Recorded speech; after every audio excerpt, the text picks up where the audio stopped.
Muy buenas tardes, estimados estudiantes de la prestigiosa Universidad Jorge Basadre Groman de esta bella ciudad de Tacna.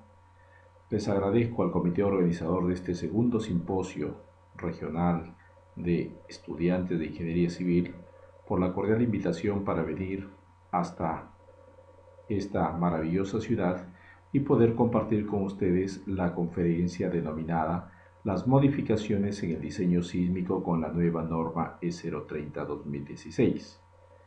Quien les habla es el doctor Jenner Villarreal Castro, profesor visitante de la Universidad de San Francisco Xavier de Chuquisaca, Bolivia, Universidad Técnica de Oruro, también del mismo país, Universidad Privada de Santa Cruz, de Bolivia y Universidad Privada Boliviana.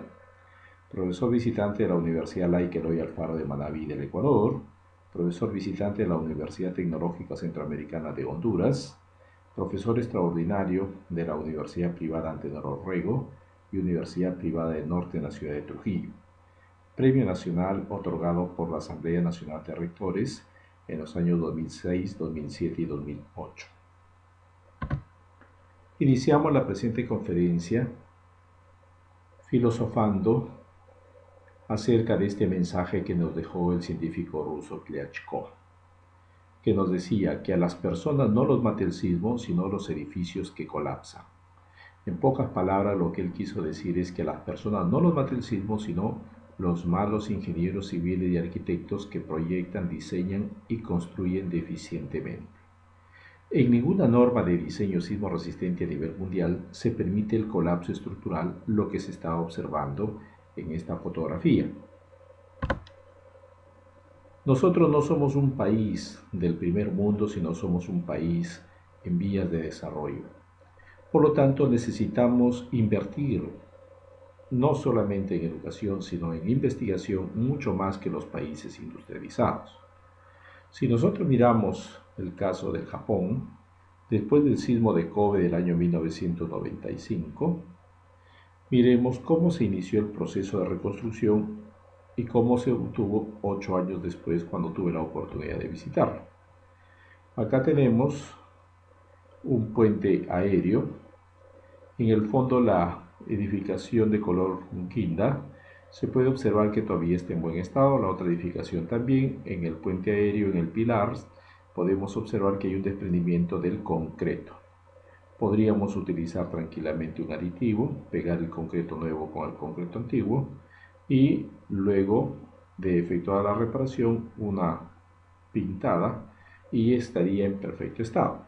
Sin embargo, en el Japón no se empieza en reparación, sino en reconstrucción. Acá se tiene el nuevo puente aéreo con nuevos pilares, nuevas edificaciones, todo totalmente nuevo. Este fue un edificio militar también en dicha ciudad. En este edificio militar, la parte derecha, mejor dicho, el bloque, el edificio del lado derecho está en perfecto estado y el lado izquierdo sí ha tenido daños considerables. Se hizo la reconstrucción total. Es decir, no se piensa en los países industrializados en reparar, reforzar, sino en reconstruir posismo. En el caso de nuestro país, lógicamente que estamos en gran desventaja. Nuestros ingresos como Producto Bruto Interno Anual es muchísimo menor que de los países industrializados. No tenemos una cantidad enorme de dinero para poder reconstruir. Por lo tanto, necesitamos de ingenieros civiles y arquitectos realmente formados y que sean competentes acordes con la nueva filosofía del diseño sismo resistente. Ahí va un mensaje a las universidades. Las universidades no solamente deben de ser centros de formación, sino centros de investigación. Y se debe de tener un mínimo estándar en cuanto a lo que es la formación universitaria. ¿Por qué no tener un programa anual de ingeniería civil en la cual en todas las universidades de todo nuestro territorio nacional se enseñen exactamente los mismos temas con la misma profundidad y con la misma calidad de docentes, así como teniendo la misma calidad de estudiantes? Ese es un sueño que podría ser real siempre y cuando exista buena voluntad de parte de las universidades, sinceridad por encima de todo, que en las cosas que han estado mal se tiene que mejorar y en las cosas que se está bien, se podría todavía mucho más avanzar. Cuando hablamos de investigación, estamos hablando de un esquema sencillo que nosotros podríamos reducirlo con esta forma lógica, como estamos viendo. El primer bloque se llama el estado del arte. El estado del arte significa cómo se encuentra la ciencia respecto al tema de investigación. Este estado del arte es casi como el marco teórico o el marco conceptual, pero va mucho más que eso, porque se analiza todo lo que son investigaciones respecto al tema que yo estoy realizando, no solamente dentro de un contexto local, regional, nacional, sino internacional. Este estado del arte se va a ir enriqueciendo durante todo el proceso de la investigación, porque, como comprenderán, las investigaciones van nutriéndose poco a poco en el mundo entero. Luego se elabora una metodología, un modelo o se obtienen fórmulas de cálculo. Acá hay que entender que hay investigaciones que son teóricas, experimentales y tecnológicas. Luego debemos de aplicar a un objeto de investigación que es un objeto real. En ingeniería civil todo es aplicativo, es real. Y finalmente llegamos a unas conclusiones que tienen que ser numéricas, recomendaciones que son netamente lingüísticas y líneas futuras de investigación donde uno va a ser lo más sincero posible con la sociedad de tal manera de decir esto hice y a partir de lo que yo he hecho se podría avanzar en tal y tal tema. En el artículo 1.3 de nuestra norma, aprobada el 24 de enero del presente año, tenemos en el inciso C que para edificaciones esenciales, por más que el sismo sea severo, nos exige de que debe quedar operativo. Para que quede operativo existen dos alternativas. La primera, comprobarlo a través de la metodología del diseño por desempeño, o la segunda, a través de la incorporación de sistemas de protección sísmica, caso de disipadores o aisladores. La metodología del diseño por desempeño es algo muy sencillo que se puede observar en este gráfico, donde primero tenemos los diagramas esfuerzo de formación de los materiales concreto y acero, lo transformamos en diagrama momento curvatura, idealizamos las rótulas plásticas y luego obtenemos el desempeño de la estructura a través de la curva de capacidad, donde tenemos el corte versus el desplazamiento y observamos si está en un rango de totalmente ocupacional, con seguridad de vida o cerca al colapso. Hay una nueva modificación en cuanto a la clasificación de los sistemas estructurales de concreto armado. En el artículo 3.2.1, para la estructura porticada no ha habido ninguna variación, va a soportar más del 80% del cortante en la base de las columnas de los pórticos. Para los muros estructurales sí hay una variación, ahora se considera por lo menos el 70% de la cortante en la base. Y para el sistema dual también hay una variación, los muros deben de estar soportando entre el 20 y el 70% del cortante en la base, debiendo los pórticos soportar por lo menos el 30% de la cortante. Y para muros de utilidad limitada se ha incrementado el número de pisos de 7 a 8, ahora es 8 pisos como máximo. La excentricidad no ha tenido ninguna modificación, sigue siendo el 5% de la longitud en ambas direcciones. La estimación del peso o el peso sísmico tampoco ha sufrido modificaciones. Para las categorías A y B se toma el 50% de la carga viva más el 100% de la carga muerta. Para edificación de categoría C, techos y azoteas, se toma el 25% de la carga viva más la carga muerta. Ahora está muy clara la norma en el artículo 4.5.1 que la fuerza sísmica tiene que aplicarse en el centro de masa de cada piso. Ya no hay forma de equivocación. Y si se hace un análisis dinámico, la masa se aplicará en el centro de masa de cada piso. En cuanto a lo que es el análisis estático, tiene ciertas restricciones. Por ejemplo, para la zona 1, tanto regular como irregular, es suficiente el análisis estático. En cambio, para lo que es edificio de concreto, menor a 30 metros de altura, antes era 45 metros. Y albañilería menor a 15 metros, continúa lo mismo.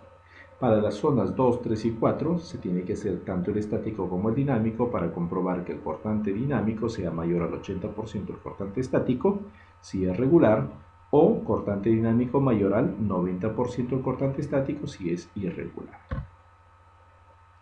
En el artículo 454 se obtiene el periodo fundamental de vibración para ambas direcciones. Tenemos dirección X, tenemos dirección Y, periodo en X, periodo en Y. Donde h sub n es la altura visible del edificio, significa del nivel 0 hasta la parte más alta, y c sub t es un coeficiente de determinación del periodo fundamental. Se incorporaron las estructuras de acero, c sub t igual a 35 para pórticos de acero y de concreto, c sub t 45 para pórticos de concreto con muros en la caja de ascensor y escaleras o pórticos arrostrados de acero. C sub T 60 es para albañilería, muros estructurales, muro de utilidad limitada y sistema dual. También se puede optar por la determinación del periodo en ambas direcciones a través de esta expresión matemática o, en caso contrario, como un método de comprobación, donde la desviación de los periodos debe ser menor al 25% entre el normativo y el periodo informático. En esta fórmula, si no se ha considerado la rigidez de los elementos no estructurales, todavía debemos de factorar por 0.85 el periodo. P sub i viene a ser el peso sísmico por piso, D sub i el desplazamiento puro del centro de masa, significa que si yo voy a calcular el periodo en X, el desplazamiento puro del centro de masa para ese periodo será solamente desplazamiento en X, y si hago periodo en Y, desplazamiento en Y. G la gravedad, F la fuerza, como tal. La fuerza cortante en la base no ha sufrido ninguna variación. En el artículo 4.5.2 sigue siendo la misma. Determinamos para ambas direcciones su comprobación de C sobre R también es mayor a 0.125. En cuanto a las zonas sísmicas, acá sí ha habido una variación. Tenemos hoy en día 4 zonas sísmicas. La zona 4, el factor de Z, factor de zona, que es una equivalencia de una fracción de la aceleración de la gravedad en suelo rígido, es de 0.45, la zona 3 de 0.35, zona 2 de 0.25 y zona 1 de 0.10. En el factor de uso o importancia hay una modificación. Si nosotros nos damos cuenta, ahora hay subcategoría A1 y A2. En la subcategoría A1 está destinada a los centros de salud de los niveles 2 y 3, de acuerdo a la clasificación del MINSA, y donde se sugiere que se tiene que utilizar aislamiento sísmico en la base, si se encuentran en las zonas 3 y 4. Si están en las zonas 1 y 2, va a depender del uso del aislamiento en cuanto a lo que es la entidad responsable, siendo el factor U el que se va a tomar para el sistema con aislamiento de 1. Luego se determina el factor de amplificación sísmica a través del artículo 2.5. Acá tenemos, va a depender dónde se va a ubicar el periodo fundamental, si el periodo se ubica menor a T sub P, si está entre T sub P o T sub L, o si está mayor a T sub L. Y ahí están las relaciones con las cuales vamos a determinar. Siendo T sub P y T sub L los periodos del suelo límite de la meseta y de inicio de la adherencia. En la tabla número 4, de acuerdo a T sub P, T sub L y los perfiles del suelo, aparecen los valores de ambos. El factor del suelo lo vamos a determinar a través de la tabla número 3 como una matriz de doble entrada donde tenemos zona sísmica versus perfil del suelo. Ahí determinamos cada uno de ellos. Y la clasificación de los suelos se realiza a través de la tabla número 2, a través de la relación que voy a obtener como promedio ponderado de la velocidad de la onda de corte, que es el B sub S, o el promedio ponderado del ensayo de SPT, que es N60, o el promedio ponderado de resistencia última en condición no drenada, que es S sub U.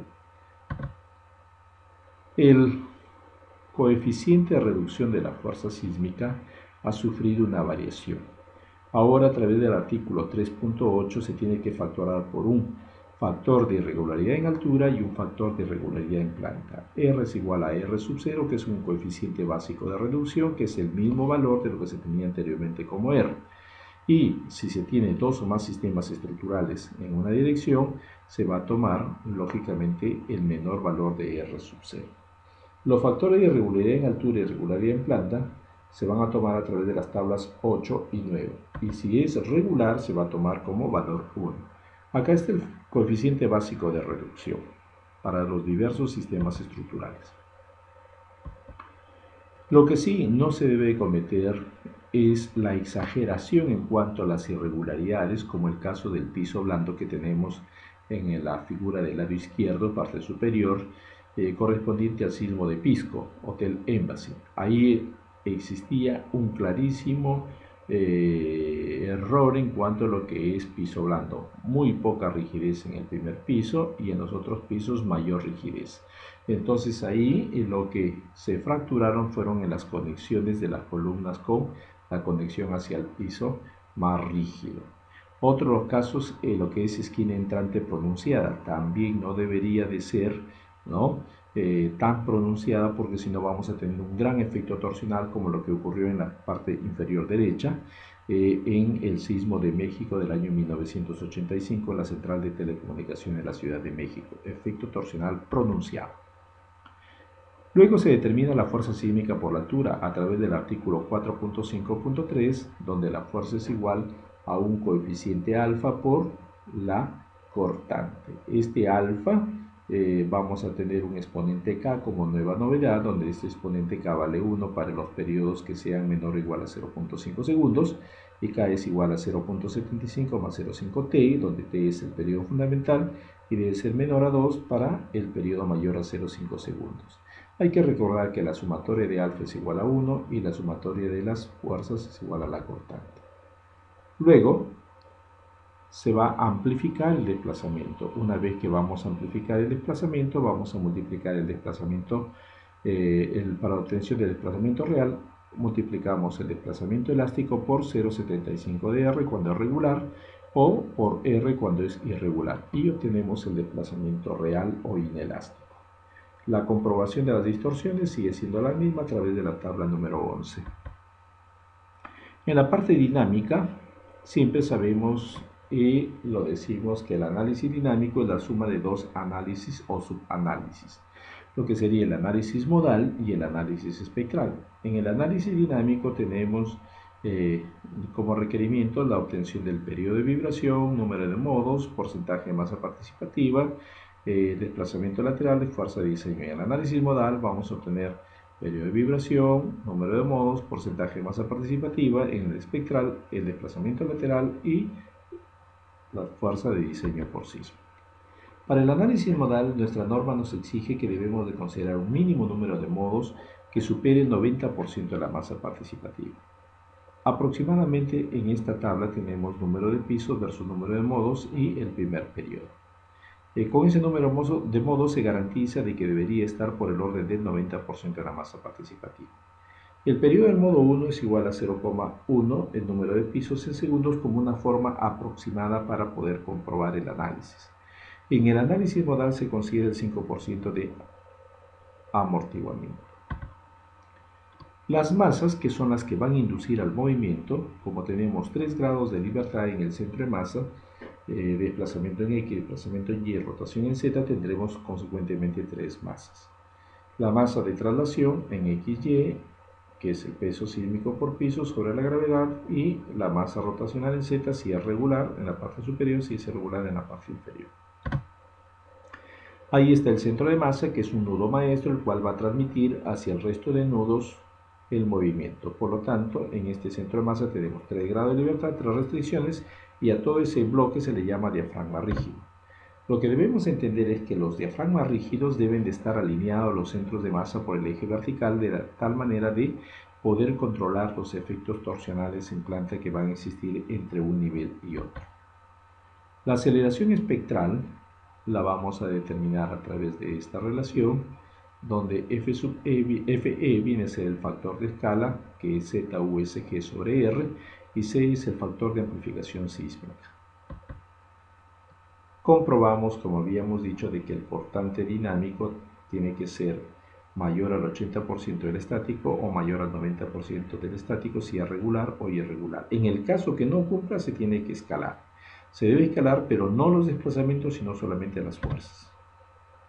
La junta sísmica está expresada en el artículo 5.3. La junta sísmica, como sabemos, viene a ser la distancia que se debe de separar a dos edificios con la intención de no impactar durante el movimiento sísmico. Para ello, la junta sísmica que se recomienda es de 6/1000 de la altura de impacto. La fuerza sísmica de diseño. Si en un muro o en un pórtico soporta más del 30% del portante, entonces dicho elemento deberá diseñarse con un 25% adicional o 1.25 veces el valor de la fuerza. Respecto a la interacción suelo-estructura, en el artículo 4.7.2 nos dan a entender de que se puede considerar el efecto de la interacción suelo-estructura dejando a criterio netamente del ingeniero estructural. Pero por lo menos ya se dio un avance en cuanto a lo que es el tema de interacción suelo-estructura. Esperamos que a futuro en nuestra norma de diseño sismo-resistente pueda considerar ya modelos dinámicos con los cuales nosotros podríamos trabajar en cuanto al tema de la interacción suelo-estructura, que es un contacto dinámico suelo-cimentación-superestructura. A nivel internacional podemos ver que la Sociedad Internacional de Mecánica y Suelos, Ingeniería Geotécnica, tiene un comité especializado de interacción sobre estructura que es el comité TC207. Este comité TC207 por 3 periodos lo ha dirigido el profesor Uliski, hoy en día es presidente honorario, y el profesor Lisiuk es el nuevo presidente de este comité técnico. Tengo el altísimo honor que el profesor Uliski haya sido una de las personas que avaló mi disertación doctoral y emitió un comunicado o un informe en el cual él indicaba que yo merecía el grado de doctor. Ellos tienen una web muy importante que se llama GeoReconstrucción. Allí tenemos un programa que se llama el Fake Models, con el cual uno puede diseñar considerando el efecto de interacción sobre estructura. Ellos han avanzado mucho en la interacción sobre estructura. Lo aplican a fábricas, a viviendas, centros comerciales, monumentos arquitectónicos, construcciones subterráneas, estaciones de metro, teatro, medios de transporte, hasta redes de agua potable y alcantarillado.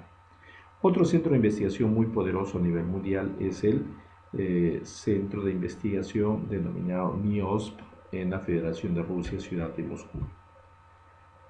En las normas no se considera este método geotécnico, sino se utilizan los coeficientes de rigidez equivalente como lo que estamos observando. K sub X, K sub Y son coeficientes de rigidez equivalente de traslación elástica uniforme, K sub Z, coeficiente de rigidez de compresión elástica uniforme, K phi X, K phi Y, coeficientes de rigidez de compresión elástica no uniforme, K psi Z, coeficiente de rigidez de desplazamiento elástico no uniforme.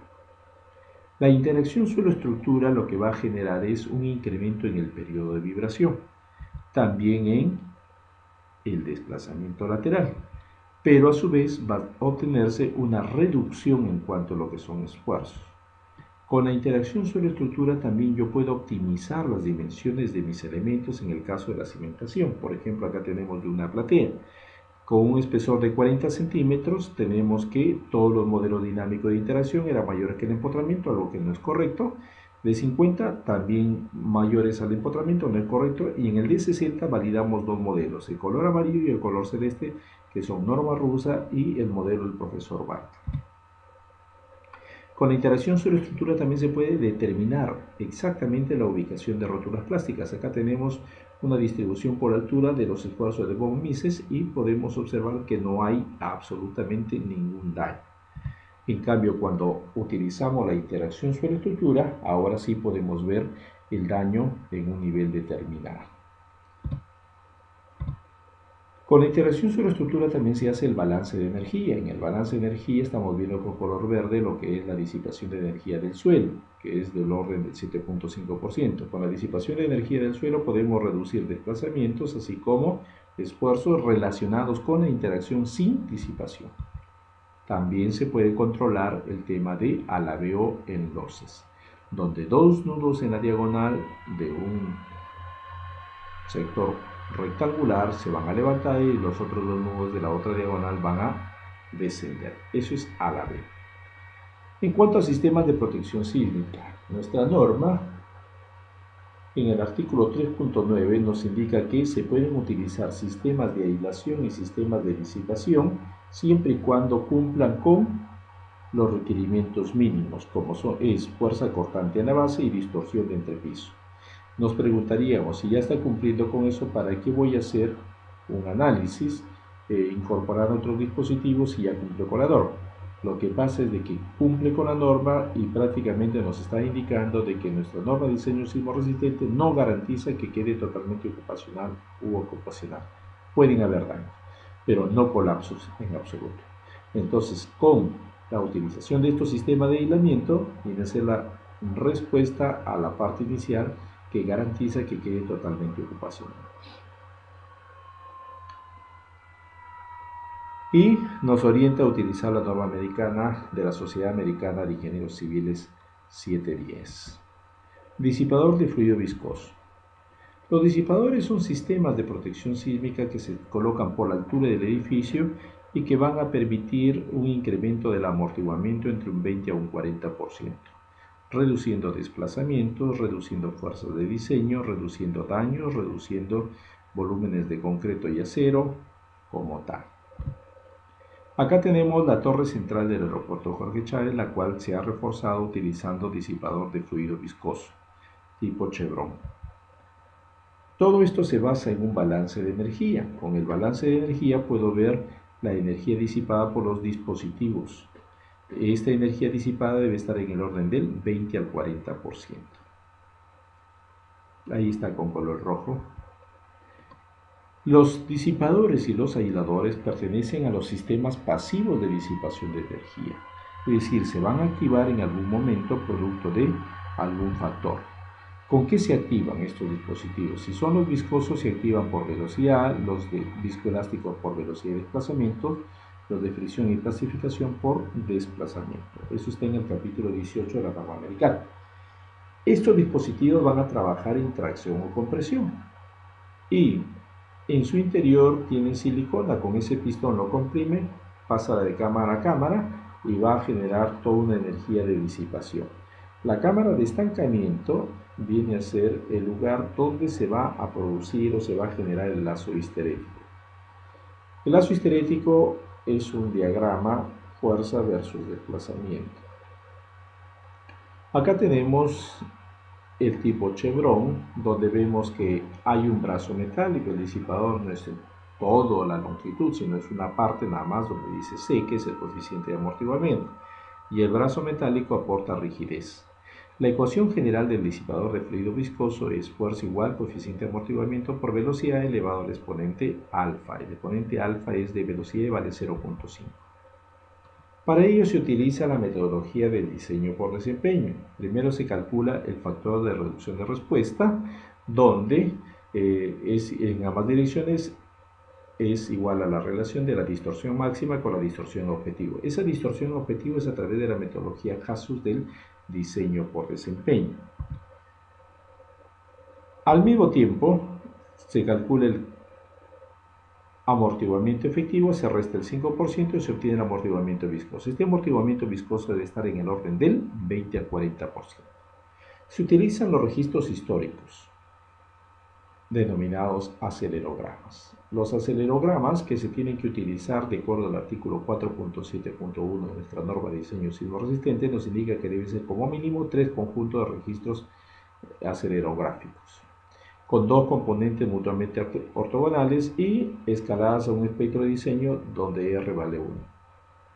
De esta manera, este-oeste en X, norte-sur en Y, norte-sur en X, este-oeste en Y. Luego se determinan las propiedades del disipador, donde la rigidez del brazo metálico es la rigidez axial del mismo, que vendría a ser módulo de elasticidad del acero por área del brazo metálico. Eso lo vamos a obtener a través del catálogo Taylor, y L la longitud del brazo metálico.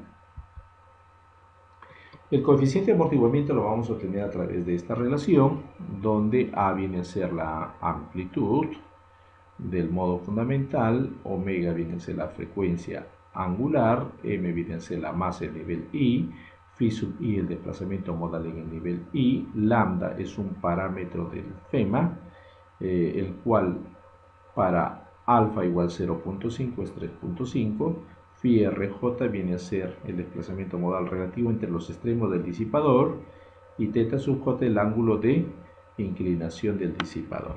Ahí está el parámetro lambda 3.5 para alfa 0.5. Luego debemos escalar hasta el espectro de diseño. Ahí tenemos el acelerograma, el espectro, y lo escalamos hasta dicho espectro de diseño utilizando un programa de depuración de acelerogramas y de escalamiento como es el Sysmomatch. Acá tenemos que debemos de verificar el lazo histerético. Al verificar el lazo histerético tiene que hacerse en todos los disipadores. Podemos ver que en todos los disipadores en el primer piso no cumple en este caso y se comporta como viscoelástico. Cambiamos la configuración a diagonal y ya se comporta como viscoso. Me va a reducir desplazamientos, me va a reducir esfuerzos, voy a elegir el tipo de disipador de acuerdo a la fuerza axial y para la elección me hace falta cotizar y dentro de la cotización me piden una serie de datos.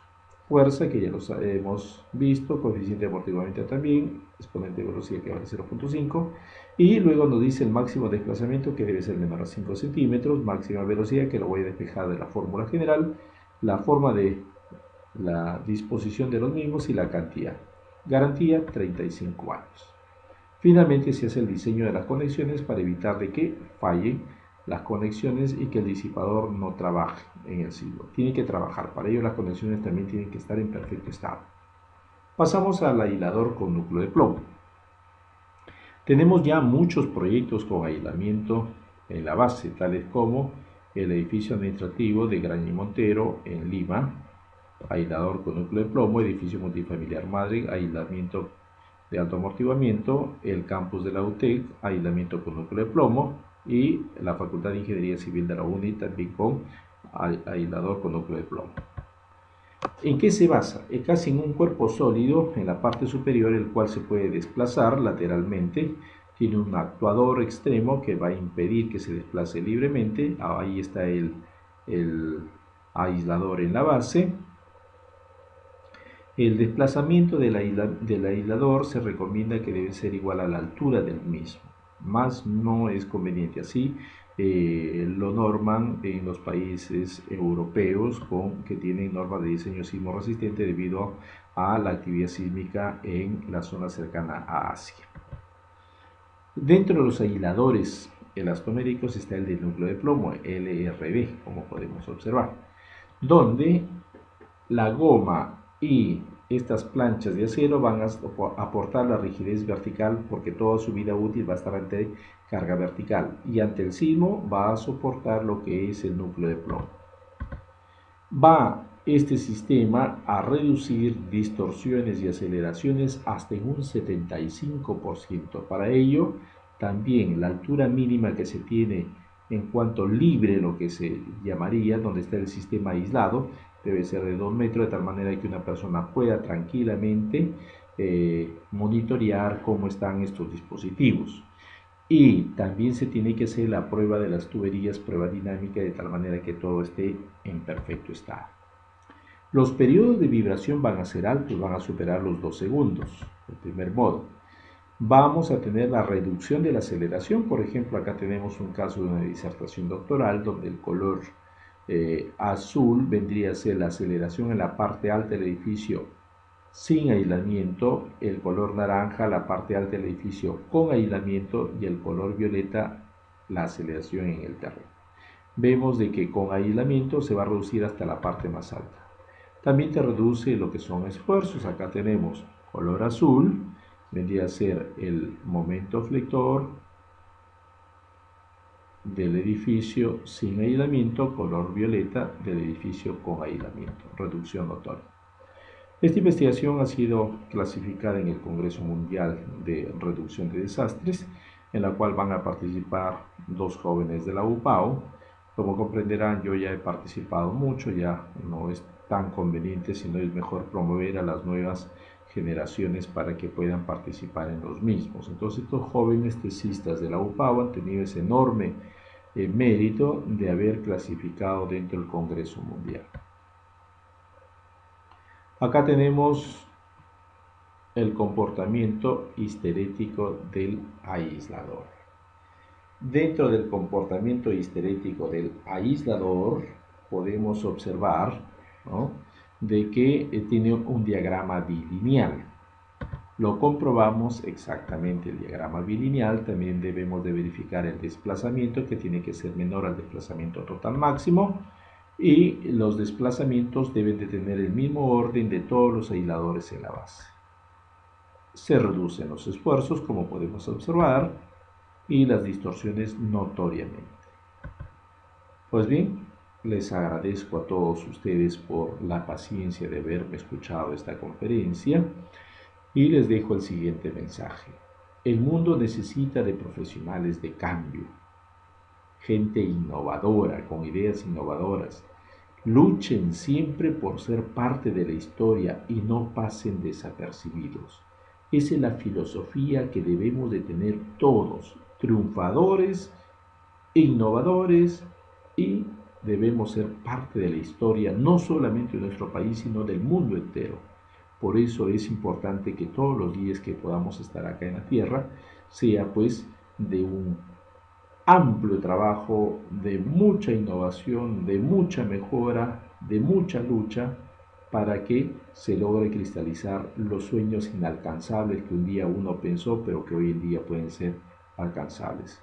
Si en algo sirve mi persona como un pequeño ejemplo en este largo caminar, es que he salido desde abajo, he crecido en la vida y seguiré creciendo, porque no considero que no tengo límite para poder crecer. Debo de seguir luchando hasta que el día que Dios me quite la vida, solamente ese día descansaré. Mientras tanto, les brindaré a todos ustedes y a todo el mundo en general mis conocimientos en forma libre. Quiero que mis conocimientos vuelen por el mundo, lleguen a los lugares más inesperados, que se nutran solamente de conocimientos, de ganas de vivir, de ganas de ser grandes, de ganas de cambiar la historia de nuestro país y del mundo entero. Ahí está mi correo electrónico, la dirección de mi blog, en el cual esta conferencia va a estar colgada en la sección conferencias dictadas. Está el blog de mis libros, el cual tiene menos los libros de este año, pero después el resto están todos en versión digital, porque soy una persona que tengo una filosofía personal, que los conocimientos son universales y deben de estar al alcance de todos. Y en la parte inferior está el canal de YouTube de mi persona, el cual tiene ya 2.600.000 vistas de videos. Todo un récord de ingeniería estructural de habla hispana. Muchas gracias a los organizadores, muchas gracias a ustedes, que Dios los bendiga y será hasta una próxima oportunidad. Muy buenas tardes.